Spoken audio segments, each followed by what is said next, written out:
This is the Houston Sports State of the Union podcast. Ladies and gentlemen, the president of Houston Sports Nation, Nick Stevenson.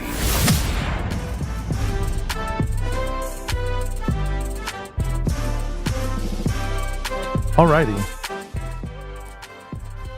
Well, this is why we do rehearsals. Because, man, okay. So yeah, apparently playing a top 10 list on a live show is not good because they probably think I'm actually streaming an NFL game. Okay. Possible free agents for the Houston Texans. Names that have been thrown around: A.J. Brown, Saquon Barkley, Mike Evans, Tony Pollard, and even Chris Jones, who is playing in the Super Bowl for the Chiefs. I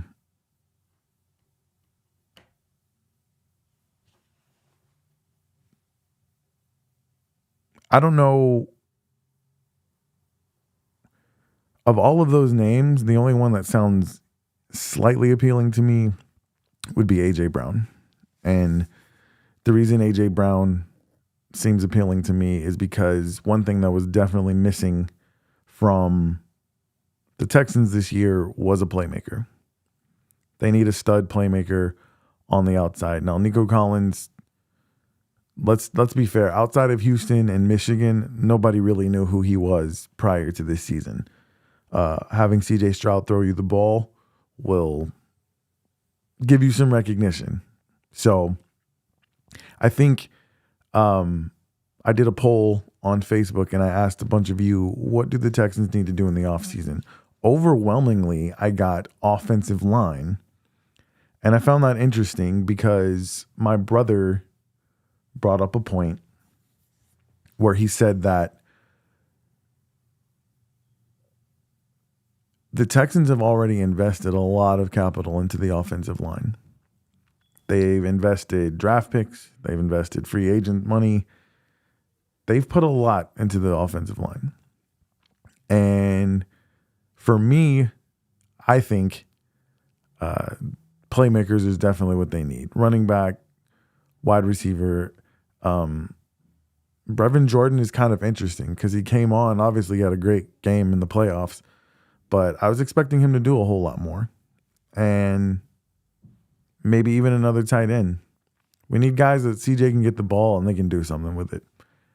You look at the teams that are still playing, they have playmakers on both sides of the ball. So that brings to Chris Jones. Okay, I'm kind of interested in Chris Jones. It's going to depend on the price, though. I mean, they've got money, so they can probably overpay him and get him and still have enough money to fill other voids. All right. I'm sorry. I'm just trying to gain my composure now. I don't know if anybody else is going to come in. Hey, I see Ron. Thank you. Ron, tonight has been full of technical difficulties. And that is the reason that we do rehearsals. Thank goodness this is not the official.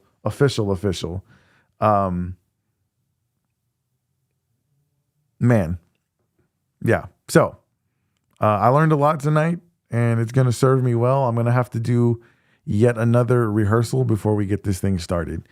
Lesson number 1, don't play NFL footage on a live video. They allow you to do it on a not live video, apparently. And it might have been because of the audio was there also.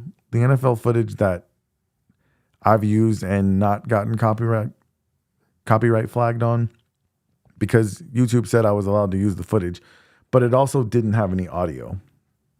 So it's possible that YouTube thought I was playing a live football game. Okay. Really quick, I'm just going to keep going, even though I don't even know if anybody's in here. Let's do the state of the Houston Astros. Okay. Dana Brown, the new GM for the Astros, he tried to temper expectations when free agency began. This is a new era. Dusty Baker's gone. We're entering the Joe Esperanza era. And I think he was focused on keeping players out of arbitration, which he was able to successfully do for almost everybody. I know Mauricio Dubon is going to be ending up going into arbitration over $500,000, I think, is the difference between what he wants and what the Astros want to pay him. But Dana Brown kept telling the media that they were only going to make smart, strategic moves. And I translated that as, we're not going to make a splashy move. That's how I saw it. Well, I and everybody else was wrong, because all they did was proceed to give the closer, Josh Hader, a 5-year, $95 million contract, the second largest deal for a reliever in MLB history. Now, I talked earlier in the show, if you guys were there, about it being more than just a game. Well, when they interviewed Josh Hader after signing this deal, it sounded to me like he agrees that some things are about more than a game. All right, so first and foremost, I have to give the glory to God. Without him, none of this would be possible. I'd like to thank Jim, Dana, Jeff for, being very direct in this process. It was a quick process that shared the same long interest. Not only going to the playoffs, but also winning multiple World Series. And this team knows how to do that, and the consistency these guys show day in and day out. That's something we want to be a part of. Thanks to my wife for holding this family down. Through this journey. Taking care of our son Lucas, and just being alone weeks at a time. And it takes a strong woman to do that. That's passionate and selfless. And I love you for that. My pops introducing me to this great game. Instilling hard work, dedication, sticking through it when things get hard, and not giving up. No matter what. I didn't get here on my own. It takes a team and a ton of people along the way, to impact my career and shape me into the player I am today. And huge thanks to CAA and Jeff, Matt, and Evan for being here and helping us, make this happen. It wouldn't be possible without you guys. From the first day I stepped in the pro ball, I've learned a lot. I tried, I failed, and repeated. I never stopped learning along the way, no matter how much success I had.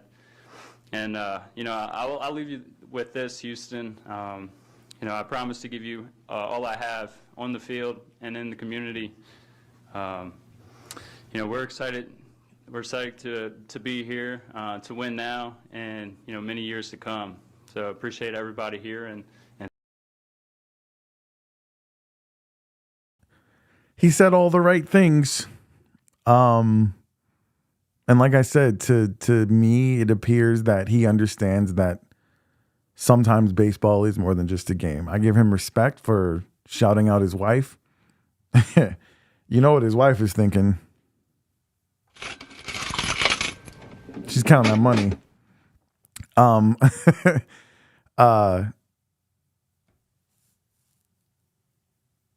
One thing that he said that stood out to me, he said, "I'm going to give it my all, Houston." And he was talking to us. He was talking to Houston Sports Nation. Now, this man just got a bag, so I hope he's going to give it all. But the reason that stood out to me is because last season, he refused to pitch before the 9th inning. Now, I think he did that because he wanted to secure the bag. So the question is, now that he's got the bag, what are you going to do? I think the Astros bullpen is good enough that I don't foresee him having to pitch other than the 9th inning. I mean, right now it's looking like Abreu, Presley, Hader. That looks nasty.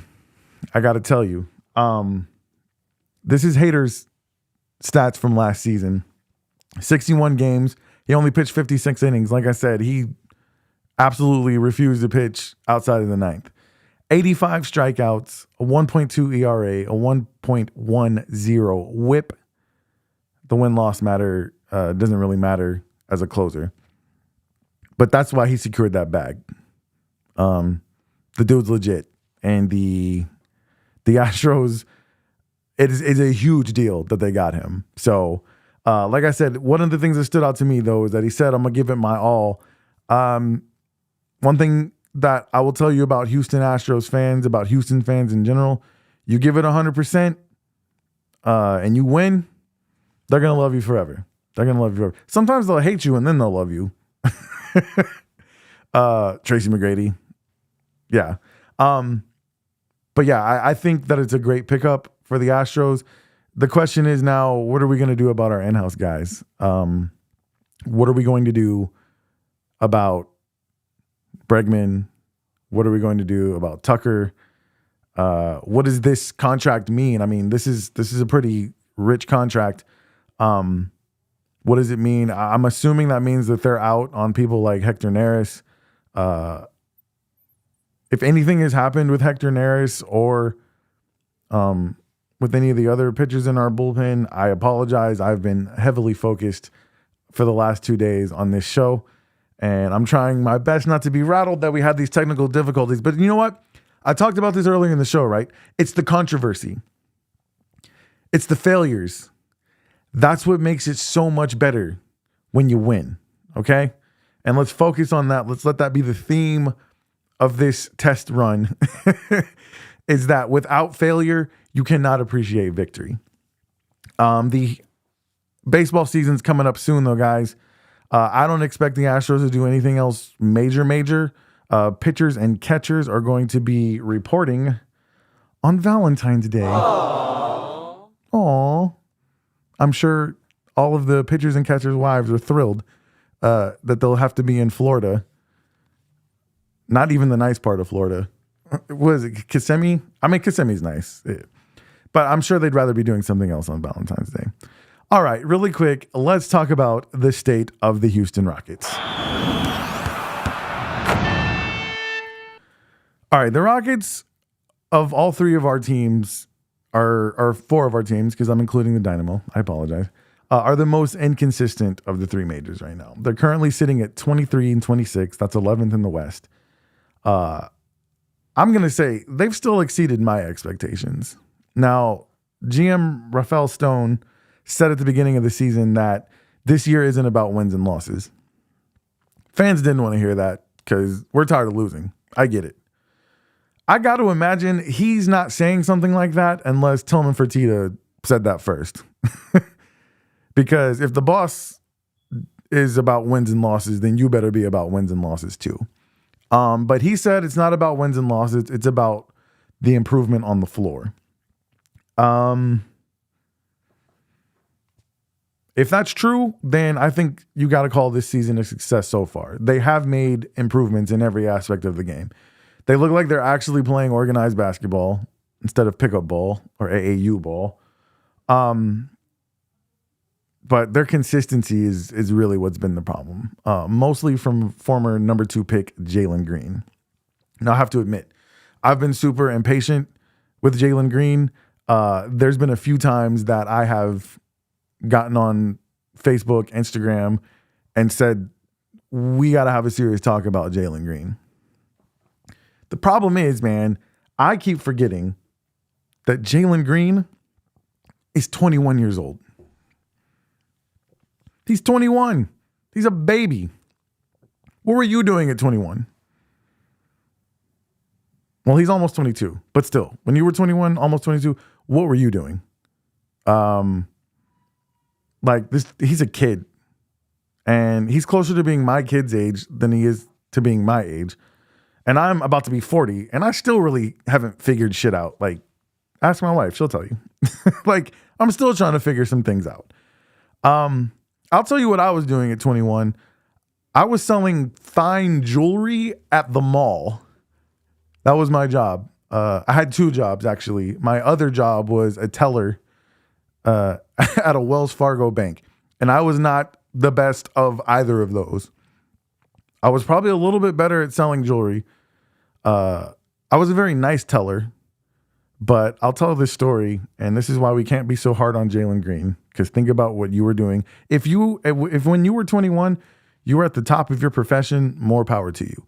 Me, I was a teller, and one time we stayed late after closing like 3 hours because I lost like $1,000.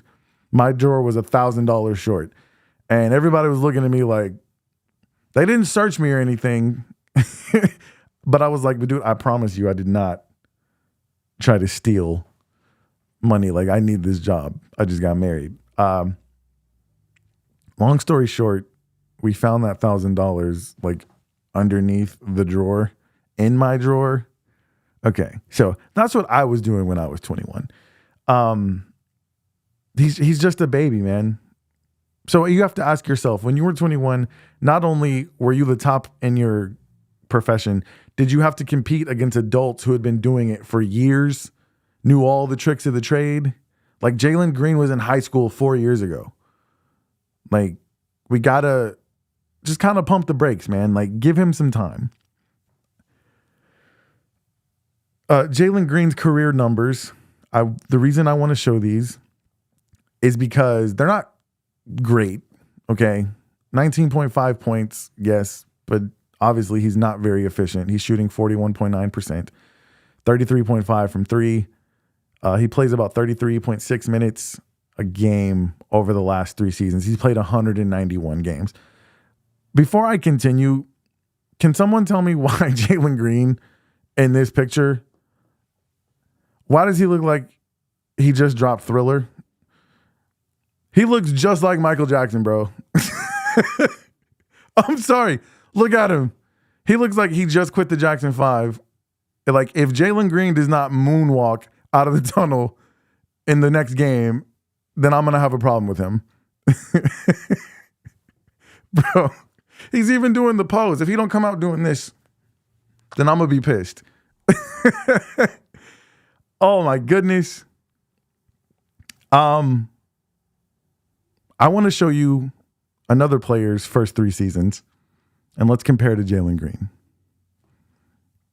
Now, I'm not saying that Jalen Green is going to be Kobe Bryant. Not saying that. But Kobe Bryant in his first 3 seasons averaged 13.8 points, 3.2 rebounds, 2.4 assists. Shot a little bit better than Jalen Green, 43.6. Did not shoot the 3 quite as well. I mean, we're splitting hairs here. We're talking about percentage points.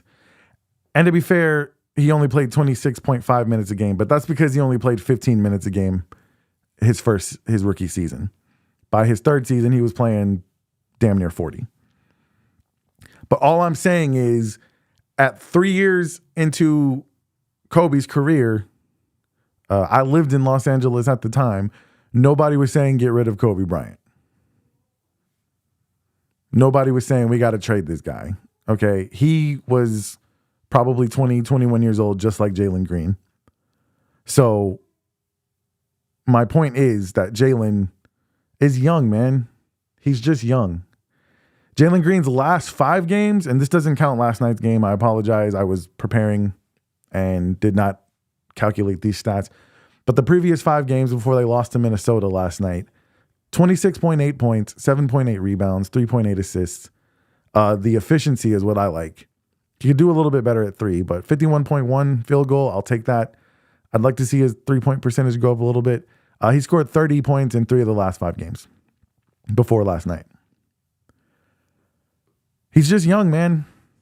And I'm just saying, like, I'm not saying he's going to be Kobe Bryant. Don't stop listening to this show because the host is an idiot who said that Jalen Green is the next Kobe Bryant. That's not what I'm saying at all. All I'm saying is let's be a little bit patient. The one thing I hate about modern day sports is that there's no patience. Back in the day, teams played together for 3-4 years. They developed chemistry. And I get it. There's a lot of money in sports now. These owners want to get a return on their investment. But you look at the teams that have grown together. Obviously the Warriors have to be the primary goal, right? But their core grew up together. They stayed together. They're still together right now. Now they're not very good because they're getting old. But I'll take 4 championships by the Houston Rockets if they can keep their core 6 together. If they keep them together and they build some continuity, that's what dynasties need. They need continuity. Dynasties also need veterans. I got into an argument just recently on my Facebook with a gentleman who was really upset about the fact that the Rockets traded away 3 second-round picks to get Steven Adams. And I said, to hell with those picks. I think LeBron said it best. F those picks. Second-round draft picks don't mean anything, especially if you're trying to build a contender. I think second-round picks are very valuable to teams that are already contenders because then they get decent talent that's cheap, that they can fill out the back end of their roster. And every now and again, you hit on a guy who probably played 4 years in college and is ready to go in the NBA a little bit sooner than a raw prospect similar to Jalen Green. But no one cares about second-round picks. You need vets, okay? Drafting more young players is not helping you. The Rockets haven't used they haven't even had a second-round pick since like 2018.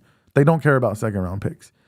If they want to continue to get better, they're going to have to keep adding vets, and I think Steven Adams is the perfect kind of vet for them to add.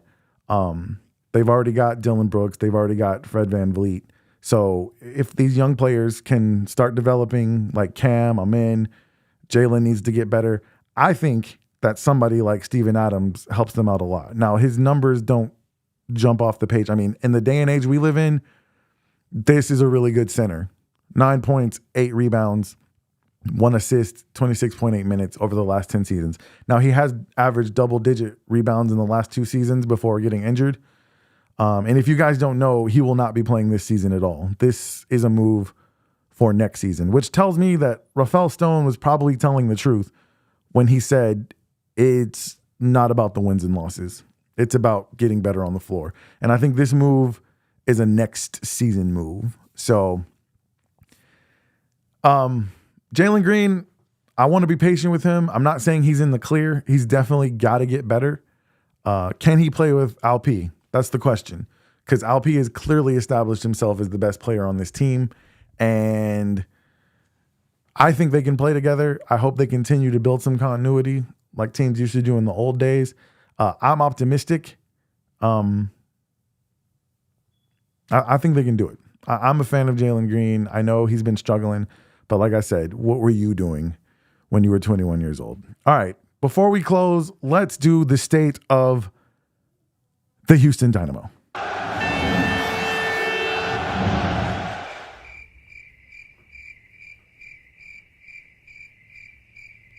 Okay, hear me out. I think the sign of a good leader is someone who can admit when he doesn't know something, when he doesn't have an answer, and someone who surrounds himself with good people who can solve certain problems. Full disclosure, I know absolutely nothing about the Houston Dynamo or soccer for that matter, other than the fact that my daughter and my nieces played it for a little while and they ran around like just chasing the ball and tripping each other and falling on their faces. It's very entertaining, but I don't think that's what soccer, professional soccer is supposed to look like. But as the president of Houston Sports Nation, it's definitely a hole, I would say, in my game that I want to fill. By this time next year, I would like to be very, very proficient in my soccer knowledge. And that's why I need to add someone to my administration. I am looking for an ambassador, if you will. I'm looking for a correspondent who can come on maybe once, twice a month, talk Dynamo, preferably somebody who's following the Dynamo, someone who knows their soccer, and they can educate me and the audience at the same time, because Houston's a great city full of diversity, and the Dynamo are good. They went to the Western Conference Final last year. They've already won 2 MLS Cups. Let's get into soccer, y'all. I mean, if you represent H-Town 10 toes down, it don't matter who it is. If it's the Houston Aeros, if it's the Roughnecks, if it's the Gamblers, 10 toes down, you got to rep H-Town. So I don't know anything about the Dynamo, but I'm looking forward. I just added them to my DVR. The season's going to be starting pretty soon. I'll plan on watching some Dynamo soccer, but I'm going to need somebody's help to help me understand what's going on. And I've already had a few people reach out. A few people got tagged in the post about soccer. So I'm really excited about that. Guys, in closing, and I appreciate you so much for anybody who's still watching this. In closing, the State of the Union is strong. It's a great time to be a sports fan in the city of Houston. My brother said it so himself in the trailer for the Houston Sports State of the Union podcast. Shout out to him. Now that I have some chats, before I'm closing, can you guys, if you're in the YouTube chat or if you're in the Facebook chat, really quick, can you guys just tell me what your first and earliest memory of being a Houston sports fan, or if you're not a Houston sports fan, whatever team you are a fan of, what are some of your earliest memories? Do you remember the first time your dad took you to the game, your grandpa took you to the game, maybe your mom took you to the game? Because like I said, this podcast is going to be so much more about a game. Like sports, especially for me, Houston sports, it's more than a game to me. So while I'm wrapping this up, if you guys can please share those in the comments. I may not get to read them this time around. I've taken up enough of your time tonight. And like I said, if you weren't here at the beginning, if I invited you to do this, it's because I value your friendship. I value your opinion. I value your support. It means everything to me. This podcast is not going to work without each and every one of you. I'm going to do my part and I'm going to do as best as I can. But without you guys, I'm sitting in this room talking to myself. And I almost was in this room talking to myself for a while. So thank you for hanging tight through some of these technical difficulties. I want to remind you of the ways that you can support the show. First of all, follow me on the social medias, all of them. We're on Facebook, Instagram, X, formerly known as Twitter. I axed TikTok because even though I have the rights to use all of the music that I use for this show, like I was very, very careful to make sure that I was not going to be violating any copyrights, even though I obviously did that today. They're still muting all of my stuff on TikTok. So I may not ever be on TikTok. We'll see. Also the tip jar right there. See that QR code? If you guys want to leave me a tip, I promise you everything you donate to this show is going to go right back to the show, helping me give you guys more content.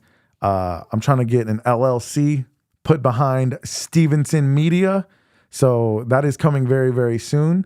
My man Ron Barrett is in the building. I'm actually getting together with him tomorrow to try to work on his first music video. So your boy's trying to do some things out here, man. I'm trying to do some things. But one of those things that I love to do is get together with you guys, talk Houston sports. It's not always going to be Houston sports. We'll talk about, the good thing about sports is it often leads itself to pop culture. I'm sure we're going to talk about other things happening in these leagues. But at the end of the day, we want to bring it back to H-Town because that's what we love. So if you guys want to contribute to the show, if you donate $50 or more, take a screenshot, send it to me, and I'll send you guys a free t-shirt. I'm working on affiliates. I got to get together with my man Ozeal. The affiliates have gotten kind of wonky. It's a lot different than it was the first time I podcast. So I got to get all of that stuff straight so that I can leave some links. I have an affiliation with Amazon. You guys probably buy stuff off of Amazon already. So why not just use my link and help a brother out? You know what I mean? And that's what this whole thing is about. Building community around this podcast is what's going to make it work. So I hope you guys, despite all of the, difficulties that I had today, I hope you guys enjoyed the content. There's about 3 different videos that you might be able to go watch now before they got cut off. And then lastly, sponsorships. I wasn't even thinking about sponsorship because you guys know me. I hate ads, but people have asked. So if you want this scrolling ticker up here to have your business, or if you saw any of the ads that I ran before the show started, that could be you. Like, let's grow our businesses together. It's a beautiful thing. I don't know how large this audience is going to be. I will tell you that my last podcast, I got 20,000 people to hit play. That was more than I thought it was going to be. So I'm hoping to double, triple, maybe quadruple that with this podcast. Who knows? I have a lot of things that I'm trying to work out to make this thing really take off. But I need you guys. I need Houston Sports Nation. Please, I know you guys will come through in the clutch like Houston always does. Okay. Really quick, let me check the chats. My brother's in the building. He said his first Texans game is when that's your earliest memory of being a Texans fan. My first Roughneck games with my bro. That was good times, man. That was good times. Haley Clark says eating peanuts at the Astros game and the Astrodome. So, okay. So we're aging ourselves, but yes, like something about if you ever watched a game in the Astrodome, it's unlike anything that you're ever going to do, man. And it was just, it was the weirdest thing to be in a building that large, a ceiling made of glass that was that huge. They called it the eighth wonder of the world for a reason. Let's check some of the YouTube chats. Let's see. Ricardo says that TikTok is for chumps. Absolutely. Ron Barrett says it was Earl Campbell was his earliest sports hero in Houston. Absolutely, man. Earl Campbell is a legend in the city of Houston, man.